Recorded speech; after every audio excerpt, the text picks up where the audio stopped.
여러분의 건강을 위한 위대한 프로젝트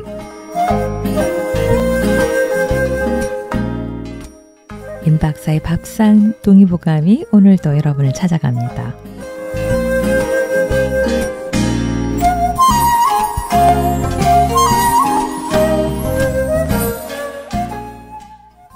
오늘은요, ADHD, 즉 주의력 결핍 행동 과잉 장애가 음식하고 연관이 있을까? 그 부분에 대해서 알아보도록 하겠습니다. 그렇다면은 음식으로 ADHD 증상을 줄일 수 있을까? 네, 연구 결과에 의하면요, 줄일 수 있다라고 합니다. ADHD는요, 학령기에 많이 나타나는 장애로 주의력이 부족해서 산만하거나 또는 과잉 행동과 충동성을 보이는 질환입니다. 과거에 미국 오하이오 주립대학 영양학과 이렌 헤스 교수 연구팀이요, 과일과 채소를 많이 먹으면 아이들의 ADHD 증상을 개선할 수 있다는 연구를 발표하기도 했습니다. 첫 번째 연구에서는요, 연구자들은 아이들의 부모들을 상대로 해서 아이가 어떤 음식을 먹고 있는지 설문을 진행했습니다. 그 결과 평소 과일과 채소를 많이 먹는 아이에게서는요, 주의력 결핍 증상이 덜 심각한 것으로 나타났습니다. 이 얘기는 평소에 과일과 채소가 주의력 결핍 증상에 도움이 된다라는 그런 이야기가 될 텐데요. 두 번째 연구는요, ADHD 치료를 위해서 36가지 미량 영양소가 특별히 배합된 비타민과 미네랄 보충제에 ADHD 치료 효과를 평가하는 임상 실험을 했습니다. ADHD 증상을 보이는 아이를 두 그룹으로 나눠서 한 그룹은 특수 조제된 비타민과 미네랄 보충제를 줬고요. 그리고 다른 그룹에서는 위약을, 가짜 약이죠. 90일간 투여한 결과, 그 결과는요, 놀라웠습니다. 보충제를, 그러니까 비타민과 미네랄을 먹은 이 아이들 그룹에서는요, ADHD 개선 가능성이요, 무려 3배나 높은 것으로 나타났습니다. 그리고 세 번째 연구에서는요, 식품이 안정적으로 공급되는 가정과 그렇지 않은 그런 가정의 ADHD 아이가 증상에 그런 차이가 있는지를 비교 분석했는데요. 그 결과 식품을 안정적으로 잘 받아 먹지 못하는 그 불안정한 그런 가정에 있는 아이들은요, 과민, 흥분, 분노, 폭발 이런 감정 조절 장애가 더욱 심한 것으로 나타났습니다. 이는 ADHD 증상을 줄이는데 음식의 역할이 너무나 중요하다는 걸 말해주는 연구입니다. 특징이 있죠. 야채, 과일을 많이 먹었던 그룹, 비타민, 무기질을 많이 먹었던 그룹이 ADHD 증상을 줄이는데 도움이 됐다는 겁니다. ADHD 관련된 행동들의 원인을 음식으로 찾고자 하는 그런 노력, 혹은 음식의 특정 변화로 인해서 ADHD 관련 증상들을 호전시킬 수 있다라는 그 믿음은 꽤 오래되었는데요. 설탕이라든가 인공식품 첨가물, 아이들의 음식에 들어가 있는 다른 성분들의 그 부작용에 대한 우려가 광범위하게 퍼져 있기 때문에 음식을 조절하는 식이요법이 약물이나 행동치료를 대신할 인기 있는 치료 방법이 되기도 했습니다. 사실 몇몇 과학적인 연구에서는요, 적절하게 먹는 것이 심장질환이라든가 만성질환을 위험을 낮출 수 있다고 하고 있습니다.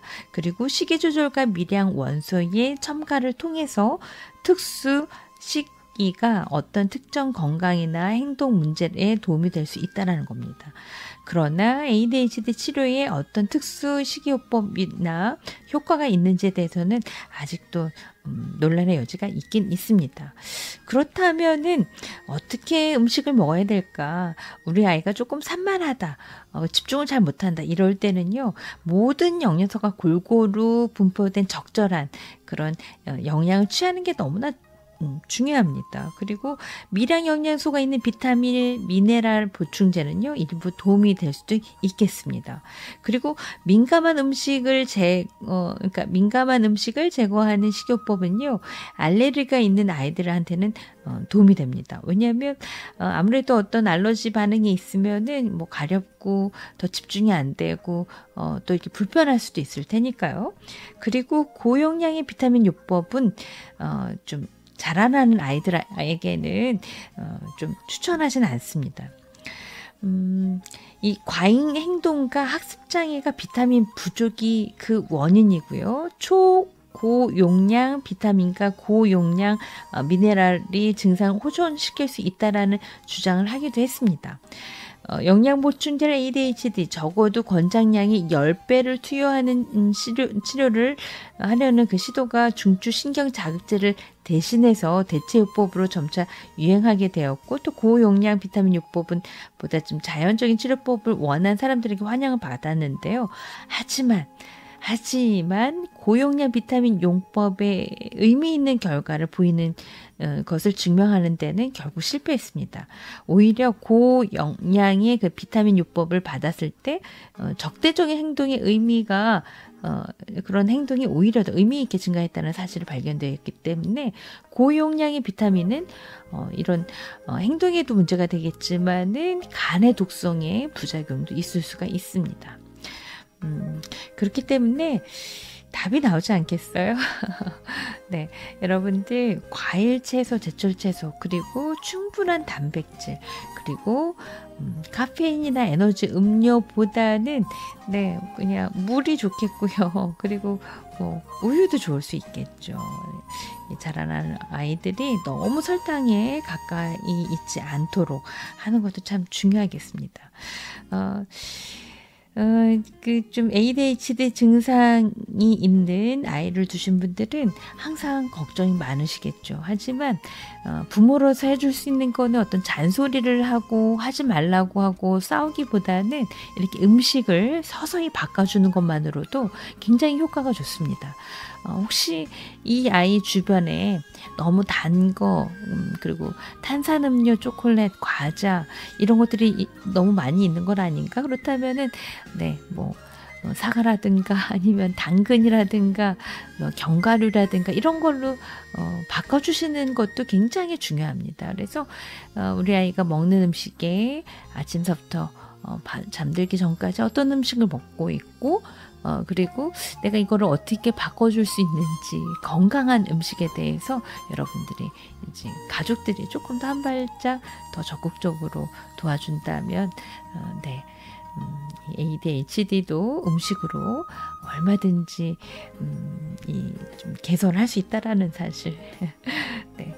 음식이 보약이고 약이고 답입니다. 네. 오늘 임박사의 밥상동이 보감에서는요, ADHD 음식이 과연 도움이 될까? 네. 지금까지 연구 보고에 의하면 도움이 되었고요.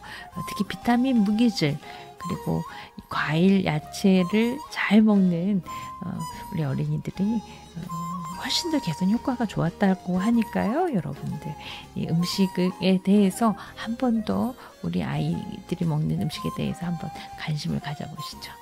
네, 여러분들이 한 분 한 분 다 건강해지시는 그날까지 임박사의 밥상둥이 보감은 계속됩니다.